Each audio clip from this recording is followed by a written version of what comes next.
We need to be open-minded, and please stop asking the question, how did you give birth?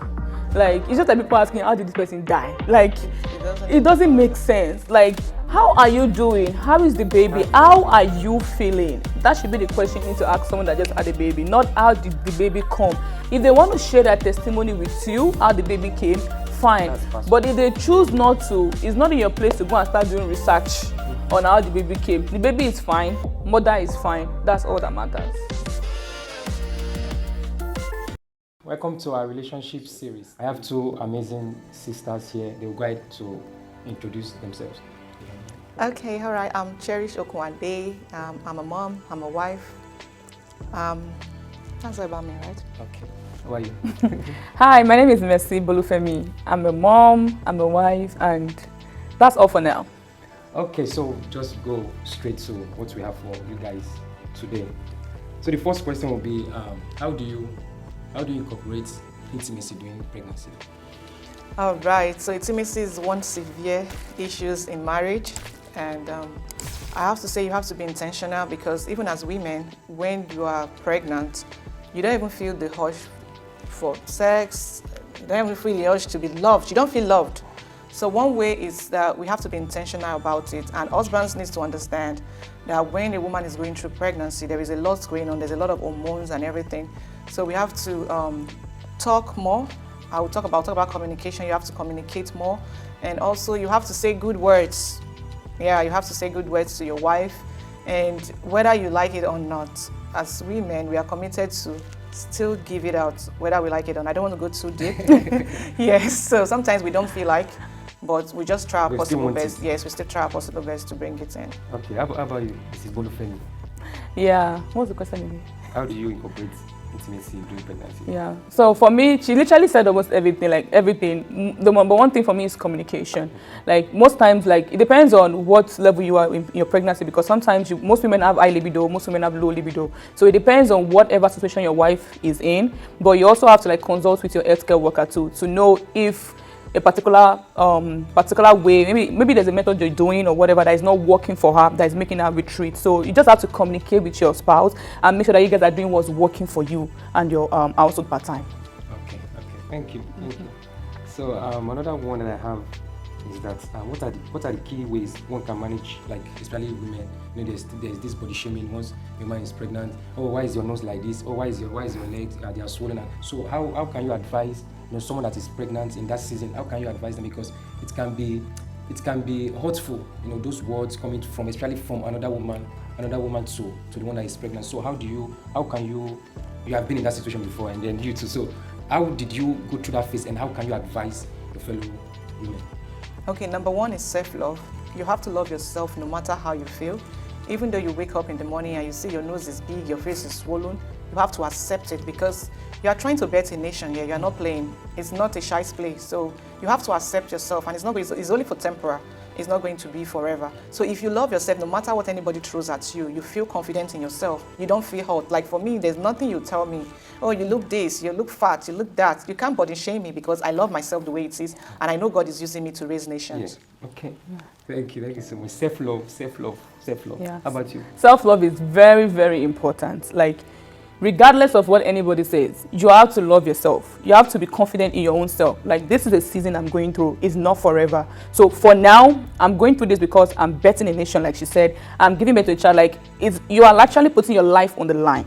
So your mind has to shift from what people are going to say to what you are going through, and go through it with God.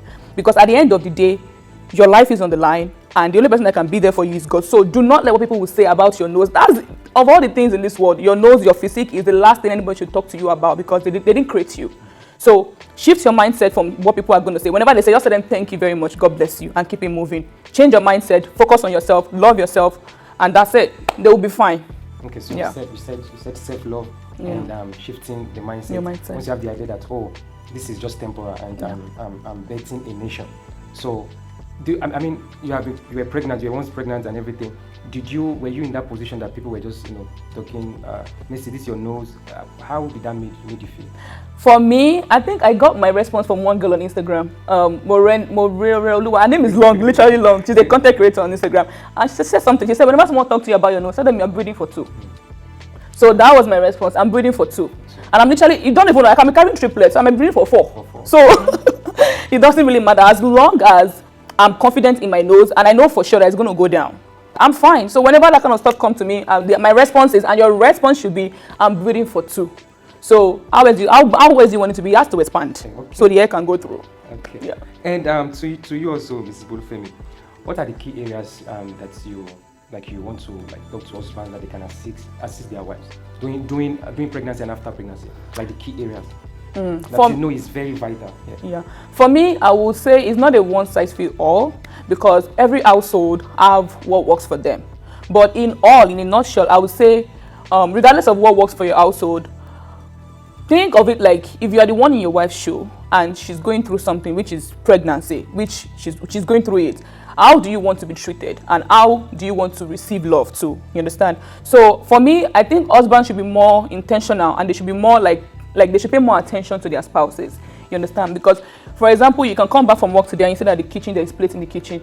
It may not be per se like, oh, like come back and be like, oh, why didn't you wash the plate? Like, you know, she may probably even be an housewife, quote and unquote. You get what I'm saying? You can just go into the kitchen, just be like, oh, how was your day? You know what? You don't even need to explain to her. Just go there, help her wash the plate. Like, just kind of little, like, gestures, you know, it really goes a long way. So someone don't really have to line it out to you in a blueprint. Oh, this is what I want. This is what you want to do. This is how you want to do. This is how you have to do. No, you can see what this woman is going through. You can see how her body is changing. You can see that she's even having issues with her own self, like what she's going through with her body. So the least thing you want to do is not to be helpful. Okay. Towards her. So you are telling the husbands that our wives, they don't need to tell us, oh, I mean, they can Sometimes they can communicate it, but they tell us to pay attention. Pay attention. Okay. How about you, Stachima? Okay, yeah. She said something about being an housewife. We've seen it over years that some people feel being an housewife is you being lazy.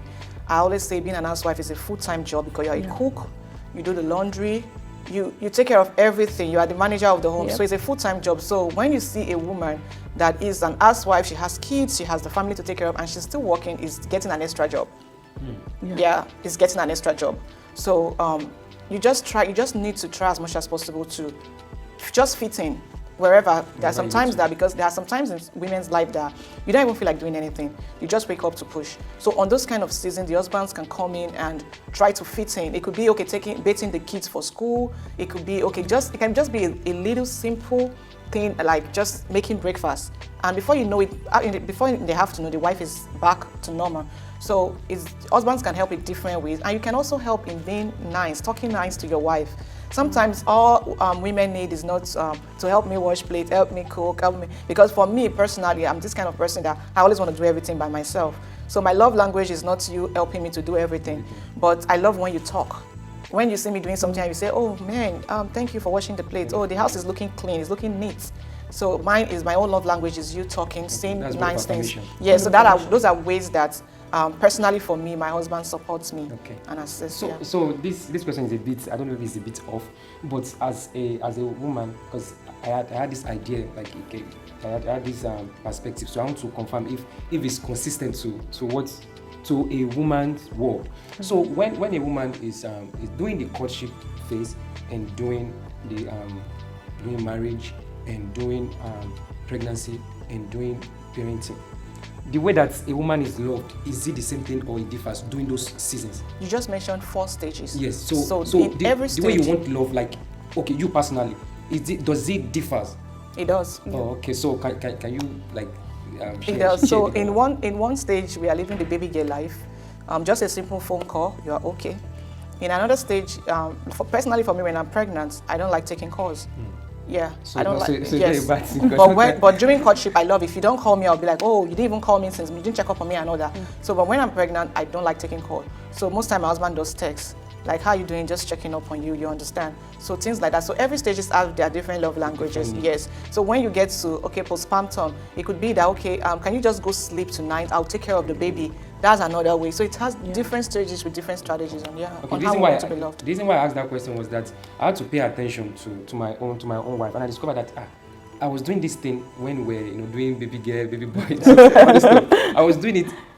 She was happy during those period. Then when she gave it to our son, Then I was still doing those stuff. I discovered that it was not not moving. working. Yeah, it You was have not to moving. you have to Yeah, change the yeah. strategies. So I didn't. Nobody told me that. I just had to. I said, no, I'm doing the same thing, but it's not touching her again. Yeah. So I now saw that our focus was now on the child. That's it. So is it that whenever for like a husband watching, a man watching us, a husband, if we love, like how do you want us to love you during that season, like during after pregnancy phase? Is it that we love you, or we love you by loving the son? Because that's what I discovered, that whenever I show like an affection towards my son, my wife is happy. That's it. So that's just it. Yeah, you have to be supportive in showing love is in different ways, right?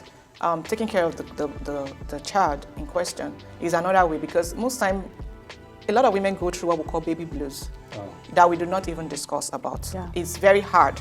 Do you know how it feels when you tell someone, this is my child, but I can't even stand it. I'm so scared that I can't even take care of this child. It's not that we do not, but that is one phase that we don't understand, especially in our community, in the Christian community, that nothing, just go and pray about it. But it's real. It's real, so you understand. So now imagine you showing that child affection. Okay, don't worry, I'll hold him, I'll feed him, I can do this for you. It shows her that you care. It shows her that you love her. Even though she cannot communicate how she's feeling, but the fact that she gave birth to a child, she's not feeling the child, and you are feeling the child, so you are fitting into that gap. Yeah. So it makes it much, she just feels so loved, you know. It makes it much easier for her to understand that, oh, my husband is trying to show me love and all that. Yeah. Okay, thank you so Because much. naturally, I feel like women, we are not, nurturers, like we nurture.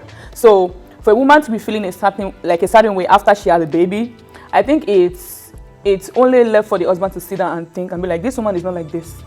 So for her to feel this way, that means she's probably feeling something that is deeper than what is outside on the surface. So when you show your child love, like you're actually loving her through your child. Yeah. Like all those, like we said earlier, like the phases of this thing, like it's a phase, the stage, right? So that's the same way life is changing. Like me before I got married, I love receiving gifts. Like if you give me gifts like this, like I still love it, but it's not like now. Gift is like me. I feel like gift is like, okay, thank you very much. You understand? But before, if you give me that, like, this guy love me, oh, that kind of stuff. But now, act of service. Hey, if you see, my husband, I tell him, I said, if you want me to even cook 10 different kind of food in the house, if that kitchen is sparkling, if you help me, I used to beg, if you help me, if it's sparkling. Sometimes it's overwhelming. If it's sparkling, and he knows, and guess what? Especially when he knows that he wants that food, he will help me. By the time I come back, my mind is like at ease. I look at it and I'm like, I love clean kitchen to cook. If the kitchen is not clean, I will have to clean it first before cooking. So if the act of service comes in, and I come into the kitchen, if you want 20 meals, I will cook it for you. Because everything you understand? Before it came. So act of service became a thing for me. And even with my daughter, if he does stuff like, without even asking, I'm not saying they're not bare. Some people say that bare minimum, but sincerely speaking, if you have a man that does most of this stuff, trust me, it's enough to be thankful to God for, to be grateful to God for, because it's not, everybody don't have kind of, they don't enjoy most of this stuff. You get what I'm saying? So for men that pay attention, they will know that, okay, this is what my wife's new stage love language is. Then you cater to that particular stage. For now, I have one. She has 3.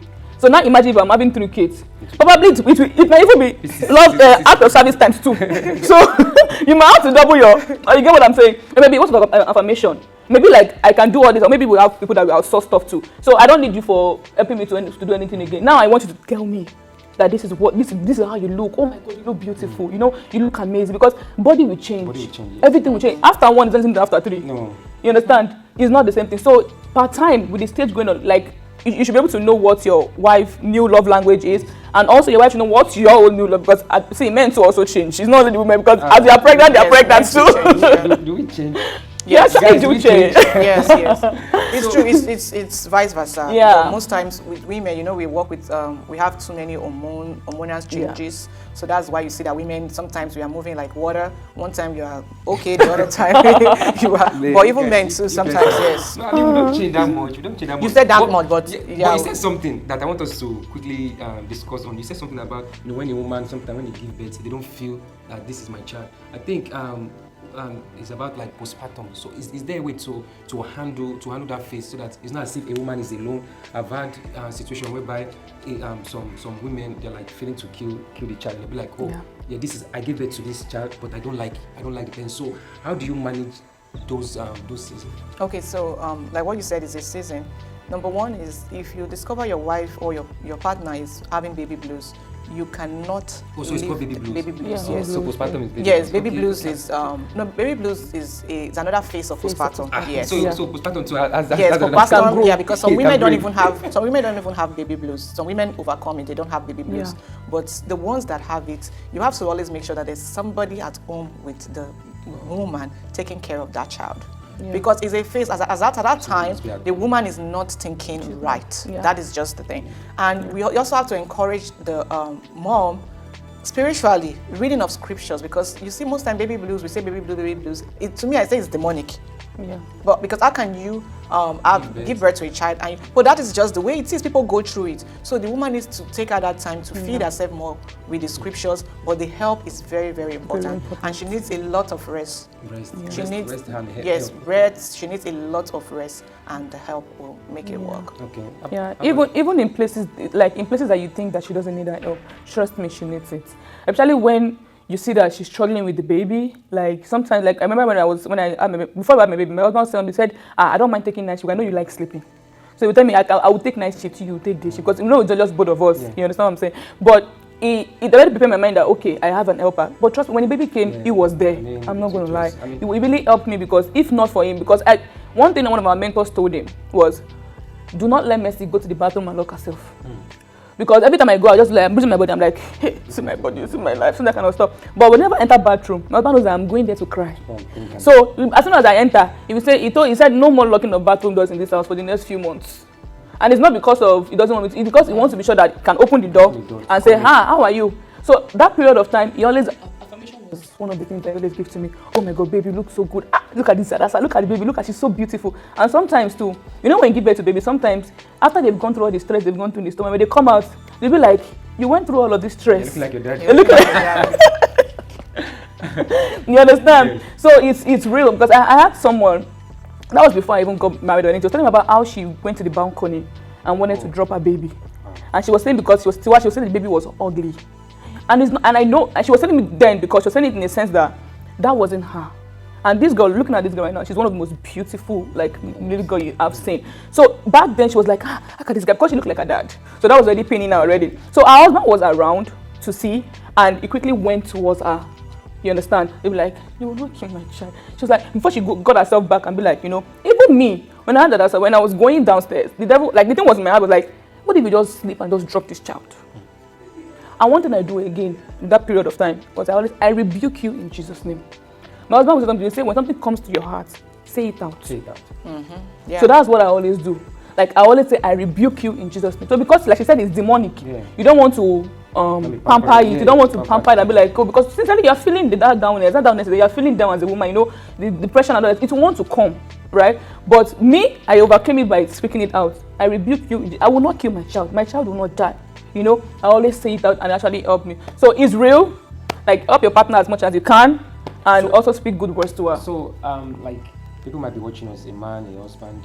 How how do you help your wife in those things? Like you mentioned one, you said your husband was making sure, his mentor told him that make sure she's not in the restroom by herself, locking the door. So what are practical, aside from that, what are the practical ways that you can, a husband can help their wives? And how do you know that as a man, how do you know, is it that anytime a woman gives birth, she will be in that position automatically, or no, not for every woman. So as a man, how do you help your wife?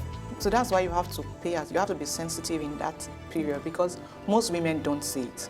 Oh, yeah. Okay, so what are the things that you see that you just see her struggling. Yeah, and she's keeping to herself. She's keeping to herself. You just see her struggling. Yeah. Oh, when it's time to take bait for the child, there's no joy.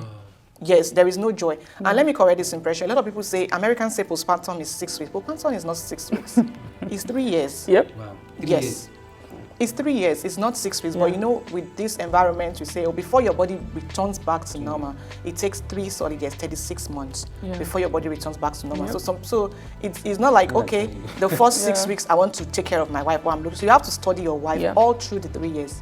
And for some women, lucky enough, they get pregnant again. Yeah. So you have to always make sure that you are paying attention, because just imagine somebody has something going on that is unresolved, there is no complete solution yet, and they get pregnant again.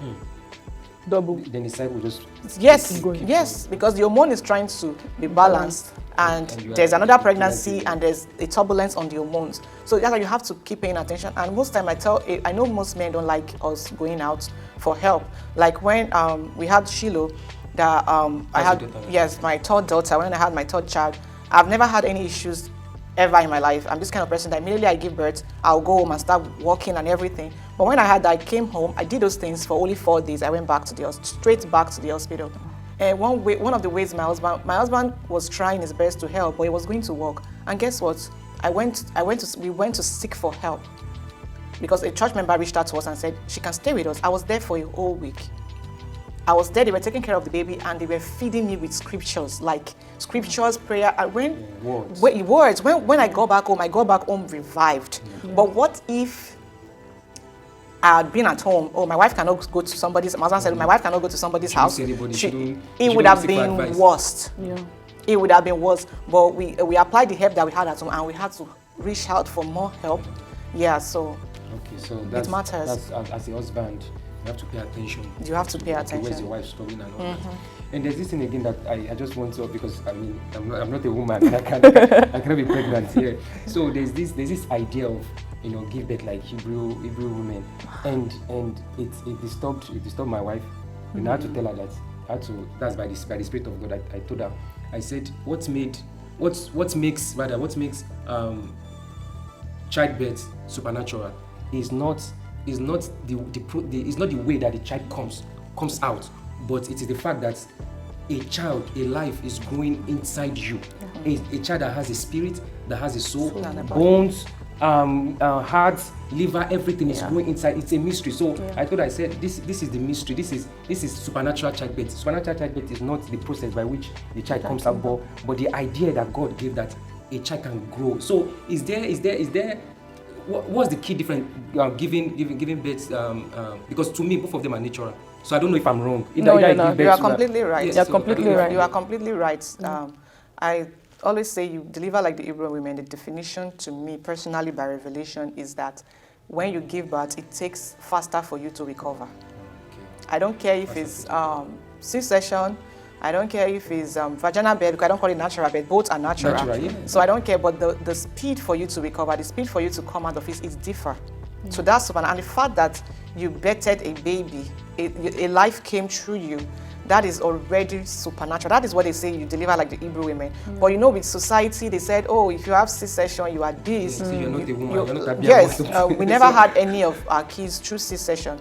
But what if the need arises? Trust me, I'll do it. Like, we won't even wait. I even trust my husband doesn't even waste time with such things, because my husband will think of his wife first before anything. That's so more important. That's just it. Whichever way the baby comes in, is mother alive, baby alive. That is how you say they deliver like the Hebrew women. Okay. Yeah, that's the same take I have too, because sincerely, as long as the child is there, mother is there, that's Hebrew. Yeah, because if you look at back in the days, like when the Hebrew people, like the way medicine have gone now, is it the same way it was back then? Never. The way medicine was now, mothers, is it the same way now? No. Some people, when they were even doing this simple session back then, they open them up open them up. But now they go under. Sure, you will not even. It's not look as if anything happened to you, sir. It look as if your skin is closed back. It's like normal. So if God has given medicine this amount of knowledge to be able to help a woman, to be able to bring forth child into this world, it's worthy of embracing. Like, as long as the mother is fine. Like I was talking to someone recently, not too recent though, about how a woman can pass from having vaginal birth and also pass from cesarean section.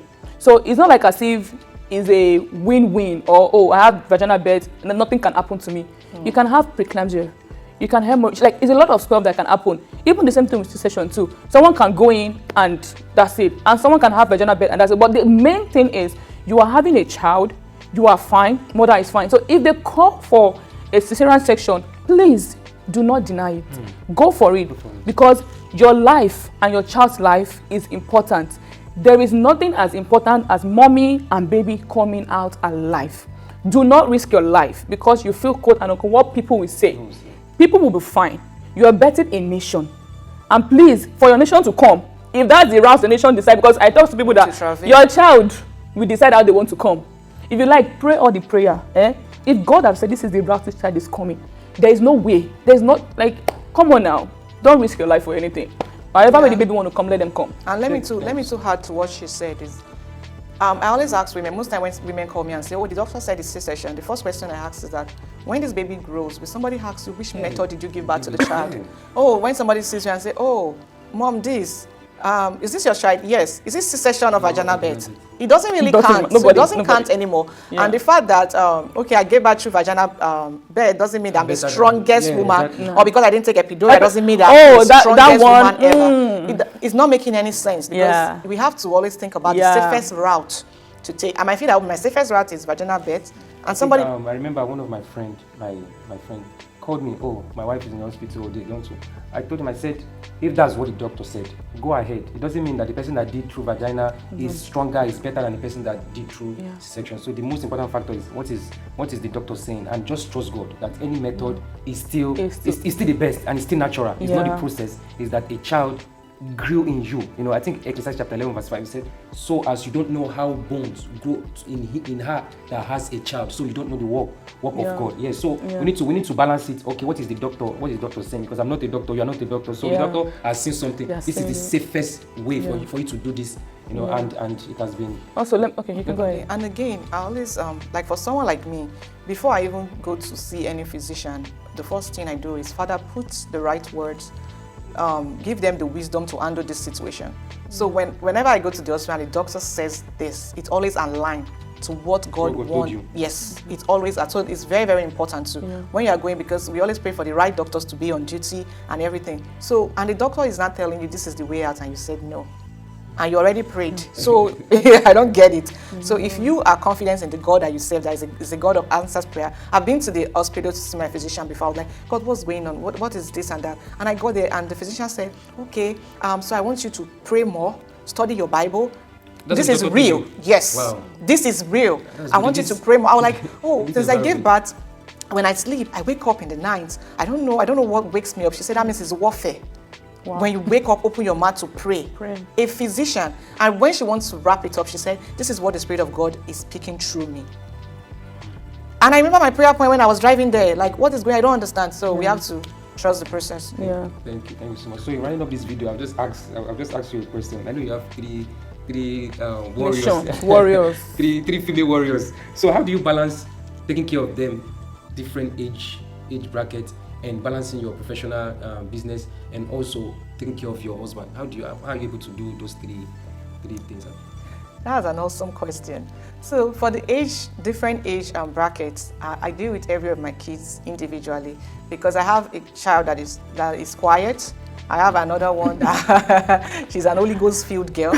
So I deal with them individually. And one thing that has helped us is time management. For myself, my phone gets to do not disturb at 9 p.m. That doesn't mean that I sleep at 9 p.m. My kids, they're on bed 7:30, because 8 p.m. they must go to bed, because we need to have time. I need to have time with my husband, right? And there are some times that I intentionally do not pick calls, no matter how urgent the call seems. So it's just you identifying what is urgent and what is not. Okay. That is just it. And most times too, for my career, my business, and we do this business when the kids are in school. So when they are back home, we are back to normal life. Take them to bed early. Sometimes I do business after they go to bed. So it all depends on the time management, and for us to be intentional as parents on that. So the time management, I have a daily routine. Setting up goals is also very important. You have to have a goal for your family, right? So when you wake up, what do we do and all that? So it's very important. So time management and setting goals and yes. How about you? Because you have your own work, you have a toddler at home, your husband is there, and you have a business too. So how are you able to manage? Yeah, it's almost similar to the same thing she said, because you have to set goals. Time management is very, very key, because most times when she goes to daycare is when I am at work. And also we work as a team in my house. So when most times, if I have the time, but recently he's been the one taking her to daycare and picking her up. So if the table has to turn, I have to move my schedule in a way whereby I can drop her off and pick her. But before now, I remember what I told him was, I will drop off, you pick up. But I'm not the one. I'm not keeping up to my own part of the bargain. I was dropping off. But so it's been the one dropping off and picking up. So we always try to, like, balance it. And most times my schedule, because I'm a business person, and my schedule, I make sure that, because it works from home, so I make sure that I have, like, sometimes, not all the time, I don't want to say what is not all the time, like time in between, whereby I can go home, like, how far, we can just sit down and talk, just check up on each other and all them stuff. So we manage our time. It's not all the time. I don't want to make it sound like as if it's a one-size-fits-all, but it's not all the time. But we try to make it work, balance business, balance having a baby, because she can be a lot in the sense that she's crawling everywhere now. So that one is another this thing on its own. Balance that, and also balance having time for each other. Most times when she's sleeping is when we can sit down and say, what, okay, what's going on, how far, what are we doing, and all them stuff. Yeah, but balancing everything together is all that matter. Whatever works for your home, just make sure that you find what works for you and your family. And yeah. Thank you so much. Thank you for your time. Thank you for having us. So guys, you have heard from our sister Messi and our sister Chuma. So please, thank you for watching. Please subscribe, share, and comment, and tell us what you think about our discussion. We'll see you in our next episode. Bye. Bye.